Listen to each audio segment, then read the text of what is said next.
on the other channel. And today was supposed to be just real chill. Now the old stolen Demon 170 here is like 99.999% done. We're gonna throw it on the dyno, we're gonna see how much power it made, and then there's the other numbers that we've been just nervously avoiding, the cost. Right about there. Yeah, when we got that $6,500 bill for the wheels and tires, we just kind of stopped counting.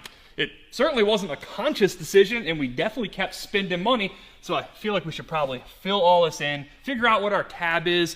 But then we were interrupted in the form of a freight delivery, a very dusty freight delivery. And I've been waiting for this interruption for like 3.5 years now, so this just jumped to the top of our list. Now, at this point, we've rebuilt 2 Demons that probably never should have saw the road again. One that was burned to the ground, and another that was in like 6 pieces. We've done what objectively should be the hard part, but somehow this has always eluded us. We finally found ourselves a Demon crate. Not only a Demon crate, but a brand new, unopened, straight from the dealer Demon crate that, once again, is very, very dusty. Yeah. The watch knows what's up. They're listening to us. We all know that at this point, right? They're listening. So back in 2018, if you bought one of the 3,300 Demons that they made, check that out. That's not to get off track here, but fancy. That's a spoon. But look at this packaging. That's Stellantis quality right there. Anyway, if you bought one of the 3,300 Demons that they made, you had an option to buy what they called the Demon crate for $1. Seemed like it was going to be cooler in my head.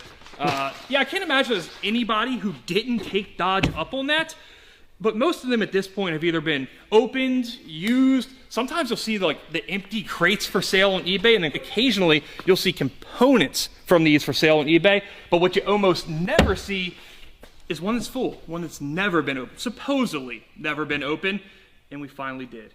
We finally found this thing. And usually if you find one in this condition, they're going for like $6,000 to $8,000, sometimes even as high as 10, but we got this for $4 grand.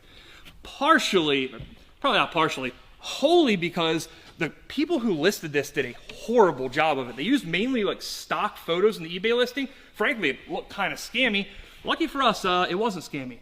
It wasn't at all. It's here. In person. So the story I got on this thing from the seller, who was a high up at a Dodge dealership in Tennessee, is it's been sitting in their warehouse since 2018 when a Memphis Grizzlies player ordered a Demon, got the crate with it, but then never took delivery of the crate. They said they tried to coordinate delivery multiple times over the years, but the buyer of the car just never seemed all that interested in taking delivery of a giant crate along with it.